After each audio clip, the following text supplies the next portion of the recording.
तो हेलो प्यारो बच्चों, आज की इस वीडियो में हम पढ़ने वाले हैं एक और मोस्ट इम्पॉर्टेंट डेरिवेशन। डेरिवेशन करने से पहले हम बता दें, ये डेरिवेशन जो है वो बोर्ड एग्जाम 2024 का क्वेश्चन है, यानी कि इम्पॉर्टेंट है।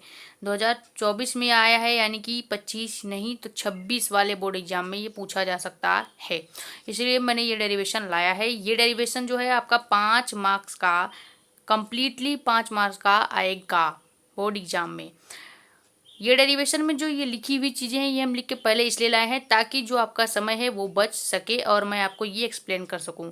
एक्सप्लेन करने के बाद सारी चीज़ें क्लियर होगी, उसकी जिम्मेदारी हमारी है, लेकिन आप ये डेरिवेशन देखने के बाद खुद से 2-3 बार करेंगे, उसकी जिम्मेदारी आपकी है।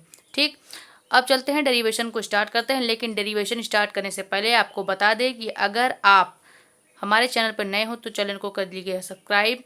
चैनल को सब्सक्राइब करने के बाद आप वीडियो को कर देंगे लाइक एंड साथ ही साथ बेल आइकन को प्रेस करना ना भूलें, ताकि हमारी वीडियोस आपके पास जल्दी से जल्द पहुंच जाए। और आप एक प्यारा सा छोटा सा कमेंट कर दीजिए, जो आपका डाउट हो। आप चाहे तो डाउट भी पूछ सकते हैं, हमारा एक टेलीग्राम चैनल है वहाँ पे। और ये वीडियोस जो हैं उनको अपने फ्रेंड्स तक शेयर कीजिए ताकि ज़्यादा से ज़्यादा लोगों की मदद हो सके। हमारा एक टेलीग्राम चैनल भी है पर्सनल, जो कि क्या है, जानकारी नीट की। वहाँ पे आपको इन सभी डेरिवेशंस के नोट्स मिलने वाले हैं।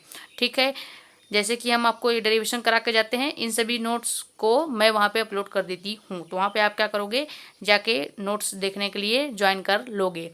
साथ ही साथ यूट्यूब पे प्लेलिस्ट है। प्लेलिस्ट का नाम क्या है, class 12th physics important derivation 2025-26 करके प्लेलिस्ट है। आप वो प्लेलिस्ट जाएंगे और वो प्लेलिस्ट ओपन करने के बाद आपको लाइन वाइज सारी वीडियोस मिल जाएंगी। ये आपका 15 लेक्चर है। तो चलिए, समानता प्लेट संधारित्र यानी कि capacitance of parallel plate capacitor, ये समझते हैं कि क्या होता है। सबसे पहले डायग्राम को समझेंगे। ये डायग्राम क्या है कि माना एक संधारित्र की दो प्लेटें क्या है, एक्स और वाई है। ये कोई संधारित्र की प्लेट है, ये प्लेट हो गया एक्स प्लेट और ये प्लेट हो गई आपकी वाई प्लेट। ठीक है, इनके जो बीच का ये डिस्टेंस है वो क्या है, डी है। यानी एक्स और वाई की जो दूरी है वो कितनी है, डी दूरी है। ठीक, अब क्या करेंगे कि माना प्लेट एक्स पर, इस प्लेट एक्स को हमने क्या दिया, पॉजिटिव चार्ज दिया। जब किसी एक प्लेट यानी संधारित्र के किसी एक प्लेट पे आप प्लस चार्ज देते हैं तो वो पूरे प्लेट पर अपने आप ही वितरित हो जाता है। और एक प्लेट के वजह से दूसरे प्लेट यानी कि वाई प्लेट पे प्रेरण के कारण, किसके कारण, प्रेरण के कारण निगेटिव चार्ज अपने आप ही उत्पन्न हो जाता है। यानी अगर आपने वाई पे अगर चार्ज दिया होता प्लस, तो अपने आप ही एक्स पे निगेटिव चार्ज प्रेरण यानी कि रिपल्सन के कारण उत्पन्न हो जाता। ठीक, तो वही हमने लिखा है कि माना जब प्लेट एक्स को धन आवेश दिया जाता है तो प्रेरण के कारण प्लेट वाई के भीतरी सतह पर यानी कि इधर अंदर माइनस चार्ज क्या होता है, अंदर माइनस चार्ज उत्पन्न हो जाता है। जिस कारण जो ये प्लेट वाई है इसके भीतरी सतह पे तो क्या हुआ, ऋणावेश उत्पन्न हो गया। जिस कारण इसी प्लेट वाई के बाहरी सतह पर अगर आप देखेंगे तो इधर आपका पॉजिटिव चार्ज उत्पन्न हो जाएगा, धनावेश उत्पन्न हो जाता है। अब जब ये धनावेश और ऋणावेश एक ही छड़ में है और ये छड़ आपका किससे कनेक्टेड है, पृथ्वी में इस तरह से गाड़ा हुआ है, जैसे कि आप अर्थिंग टाइप कहते हैं, अर्थिंग होता होगा आपके यहाँ। तो ये जब आप इसको अर्थिंग दे देंगे पृथ्वी से, तो ये जो आवेश है यानी कि प्लेट वाई पे जो आवेश है, चाहे आपका धनावेश है या ऋणावेश है, दोनों ही मिलकर क्या हो जाएंगे, निरावेशित हो जाएंगे, क्योंकि पूरा आवेश धरती के अंदर चला जा रहा है। तो वही हमने लिखा है कि प्लेट वाई के भीतरी सतह पर ऋणावेश है, लेकिन उसकी बाहरी सतह पर क्या है, धनावेश उत्पन्न हो जाता है। चूंकि प्लेट वाई की सतह पृथ्वी से जुड़ी होने के कारण, पृथ्वी से हमने प्लेट वाई की सतह जोड़ दी है, इसी कारण प्लेट वाई पे जो आवेश है ना ही धनावेश रह जाता है ना ही ऋणावेश रह जाता है, यानी ये निरावेशित या कह सकते हैं पूरी तरह से खाली हो जाता है। अब क्या करेंगे कि वाई व एक्स प्लेटों पर समान व विपरीत प्रकार के आवेश संचित हो जाते हैं। जब ये निरावेशित प्लेट हो जाएगी वाई, तो अब देखेंगे कि आप ये क्या हो जाएगा, एक तरह से समांतर प्लेट संधारित्र का कार्य करने लगेगी। यानी कि वाई प्लेट, एक्स प्लेट और वाई प्लेट दोनों में आवेश होगा वो समान होगा, लेकिन विपरीत हो जाएगा, यानी कि इस पे पॉजिटिव और इस पे नेगेटिव आवेश बच जाएगा। ये था आपका डायग्राम और लिखने वाली चीज़ें। ये जो माना वाली चीज़ें होती हैं, जैसे कि एक संधारित्र, दो प्लेट, ये आप खुद से करेंगे, यानी कि इतना आप एक दो बार जब खुद से करेंगे तो आप बड़े ही आराम से कर लेंगे। अब इसमें डिराइव क्या करना है, ये तो आपकी लिखने वाली और डायग्राम की चीज़ें थी जो कि मैंने बहुत ही आसानी से समझा दिया। अब डिराइव क्या करना है, डिराइव ज़्यादा चीज़ें नहीं करनी है। सबसे पहले हम निकालेंगे क्या, समांतर प्लेट संधारित्र की जो ये प्लेटों की बीच की वैद्युत क्षेत्र है वैद्युत क्षेत्र की तीव्रता उसको ज्ञात करेंगे। सबसे पहले हम क्या क्या निकालेंगे, समांतर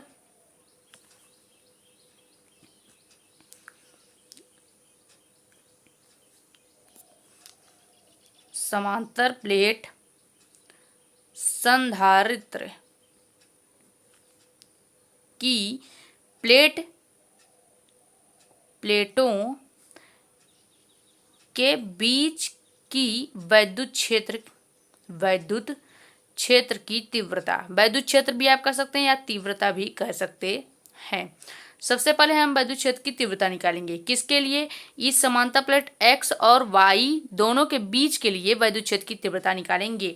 और वैद्युत क्षेत्र की तीव्रता का जो आपका फॉर्मूला होता है वो होता है E बराबर, इसके लिए किसके लिए, समांतर प्लेट संधारित्र के लिए जो तीव्रता का फॉर्मूला होगा E बराबर रो अपान एप्सिलॉन नॉट। ये इसको क्या पढ़ते हैं, रो पढ़ते हैं, ठीक, रो अपान एप्सिलॉन नॉट। अब यहाँ से ध्यान दें, रो जो होता है इसको क्या कहते हैं, पृष्ठ घनत्व। इस रो को हम क्या कहते हैं, पृष्ठ आवेश घनत्व।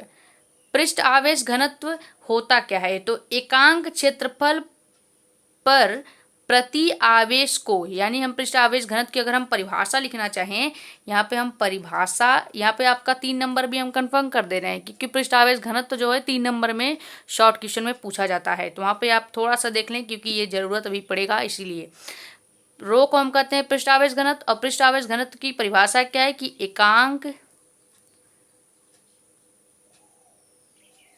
एकांक या कह सकते हैं प्रति एकांक आवेश पर, यहाँ पे आप लिखेंगे प्रति एकांक आवेश पर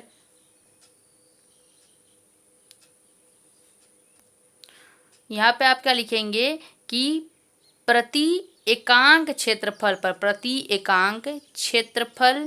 पर वितरित, ये आपका यहाँ पे रॉन्ग हो रहा था जो कि मैंने सही किया। ये क्या है, पृष्ठ आवेश क्षेत्रफल का या पृष्ठ आवेश घनत्व का जब आप परिभाषा लिखेंगे तो क्या लिखेंगे कि प्रति एकांक क्षेत्रफल पर वितरित आवेश को ही क्या कहते हैं, पृष्ठ आवेश घनत्व कहते हैं, पृष्ठ आवेश घनत्व कहते हैं। एक बार आप इस परिभाषा को फिर से सुन लें, रो जो है वो है क्या, पृष्ठ आवेश घनत्व। पृष्ठ आवेश घनत्व की परिभाषा क्या होती है कि प्रति एकांक क्षेत्रफल पर वितरित आवेश को पृष्ठ आवेश घनत्व कहते हैं। इसका एक फॉर्मूला होता है जो कि क्या होता है, रो बराबर Q अपान A। प्रति एकांक आवेश के क्षेत्रफल को ही क्या कहते हैं, या वितरित जो आवेश है उसके क्षेत्रफल को या पृष्ठ आवेश क्षेत्रफल को ही पृष्ठ आवेश घनत्व कहते हैं। ये आपका फार्मूला हो गया। अब ये जो रो है, इस रो का मान हम यहाँ इस फार्मूले में रखेंगे, यानी कि इस समीकरण में रखेंगे। इसीलिए हमने तो आपको पृष्ठ आवेश घनत्व बताया क्योंकि इसका काम आने वाला था। अब हम इसको जब इस फार्मूले में रखेंगे या इसी को जब हम क्या करेंगे, एक तरह से डिराइव करेंगे, तो कैसे होगा, ये हो जाएगा E बराबर हो जाएगा Q अपान A है तो A नीचे ही रहेगा क्योंकि एप्सिलॉन नॉट के साथ गुणा हो जाएगा। ठीक है, हमने कुछ नहीं किया, Q अपान A वैसे ही ले लिया और एप्सिलॉन नॉट का A के साथ गुणा कर दिया। ठीक, ये आपका अभी ये जो समीकरण बन गया है इसका भी आगे यूज होगा। अब हम क्या निकालेंगे, अब हम निकालेंगे प्लेटों के बीच ये जो दूरी हम क्या मान लें, D मान लें, और इनके बीच जो लगने वाला विभवांतर हो अगर उसको V मान ले तो कैसे ज्ञात होगा इनका विद्युत क्षेत्रफल। ठीक है, तो सबसे पहले अब क्या निकालेंगे कि हमने क्या माना, यदि प्लेटों की, यहाँ पे की न लिख के आप क्या लिखे, प्लेटों के बीच की दूरी क्या ले लिया हमने, D, तथा विभवांतर भी लिया, विभवांतर भी लेने पर अब क्या आपका विद्युत क्षेत्र की तीव्रता निकलेगी, E बराबर आपका क्या था, V अपान D हो जाएगा। वैद्युत क्षेत्र की तीव्रता अब क्या निकलेगी, क्योंकि हमने क्या ले लिया, विभवांतर v लिया और दूरी d लिया, तो E बराबर v/d हो जाएगा। अब इसी में हम क्या रखेंगे, E का मान रखेंगे। यहाँ पे हमें v निकालना है एक्चुअली, क्योंकि देखो धारिता निकालने के लिए सबसे पहले हमें विभव निकालना पड़ता है, तब जाके हम धारिता का जो फॉर्मूला है C बराबर Q/V, वहाँ पे v का मान रखेंगे। तो इसलिए हम पहले विभवांतर यानी कि v को निकाल रहे हैं। तो यहाँ पे क्या हो जाएगा, विभवांतर या विभव आप कह सकते हैं, विभव v बराबर हो जाएगा E/d। अब हम कुछ नहीं करेंगे, ये जो E है इसी E का मान रखेंगे, जो कि क्या है, v बराबर Q/A into epsilon not, E का मान हो गया, और d आप यहाँ पे वैसे ही गुणा कर देंगे। अब इसको सॉल्व करते हैं, इधर इसको सॉल्व करेंगे तो कैसे होगा, अब इसको सॉल्व नहीं करना है, एक्चुअली यही फॉर्मूला है, ये आपका क्या हो गया, फॉर्मूला बन गया। अब हम क्या निकालेंगे, ये आपका निकल गया विभव, ये आपका क्या निकला, विभव। सबसे पहले देखो हमने क्या किया, एक बार आप समझें, थोड़ा सा आप कंफ्यूज हो जाएंगे।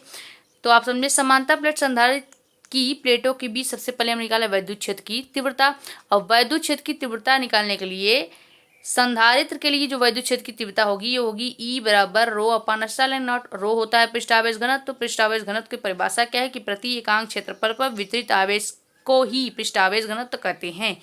रो बराबर Q/A होता है। हमने कुछ नहीं किया, रो का जो मान है Q/A वैसे रख दिया और ε0 का गुणा वैसे ही कर दिया। अब यदि हम क्या करें, प्लेट के बीच की दूरी d बराबर विभवांतर v मान लें, माना है हमने, ये है नहीं, हमने माना है, बस दूरी था d, विभवांतर भी हमने खुद माना है। अब हम निकालेंगे कैसे, विभव। विभव क्यों निकालेंगे, ताकि हम संधारित्र की धारिता निकाल सकें।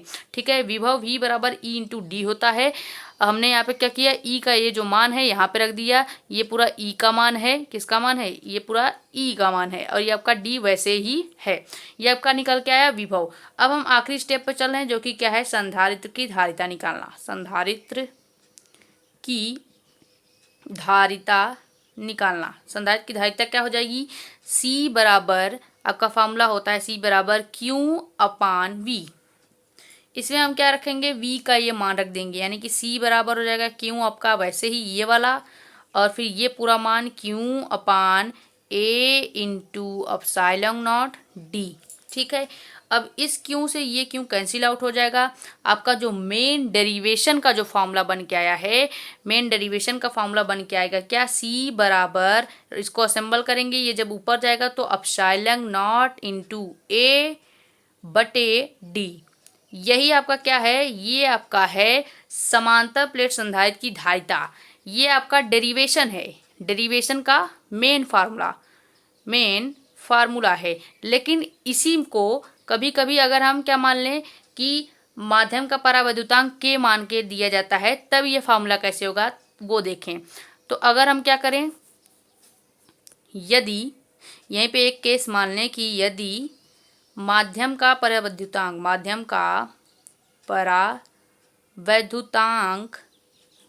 के हो, तब क्या होगा समांतर प्लेट संधारित्र की धारिता, तब आपकी ये हो जाएगी C बराबर अब K इंटू एप्सिलॉन d, और A आपका क्या हो जाएगा, नीचे चला जाएगा। ठीक है, ये भी आपका क्या है, समांतर प्लेट संधारित्र का फॉर्मूला है, लेकिन किसके लिए, जब माध्यम का परावैद्युतांक K हो, यानी ये न्यूमेरिकल्स में काम आएगा। आप जब न्यूमेरिकल लगाएंगे तो आपको ये फॉर्मूला काम आएगा, जो कि क्या है, C बराबर K इंटू एप्सिलॉन d/A। वैसे ये नॉर्मल फार्मूला है, जो कि हमेशा आप डेरिवेशन वगैरह में यूज करेंगे। न्यूमेरिकल में ये फार्मूला भी यूज आ सकता है, ये भी। ठीक, ये कब आएगा, जब आप परावैद्युतांक K दिया होगा, तब जाके आप संधारित्र की समांतर प्लेट संधारित्र की धारिता C निकालेंगे। यहाँ पे बता दें, C समांतर प्लेट संधारित्र की धारिता है, एप्सिलॉन क्या है, निर्वात की वैद्युतशीलता है, A क्षेत्रफल है, और D आपकी दूरी है। ठीक, यहाँ पे K आपको बताया दिया, परावैद्युतांक K है, बाकी सब हमने आपको क्लियर कर दिया। तो ये डेरिवेशन आपका पूरा 15 मिनट के अंदर कंप्लीट हो गया। ये डेरिवेशन अगर आपको अच्छी लगी या वीडियो आपको अच्छी लगी तो प्लीज़ वीडियो को लाइक कर देना, चैनल को सब्सक्राइब करके बेल आइकन को प्रेस कर दें, और हमारी वीडियोस को ज़्यादा से ज़्यादा शेयर करें, ताकि और भी लोगों की मदद हो सके। मिलते हैं ऐसे किसी मज़ेदार और बेस्ट टॉपिक के साथ। Thank you.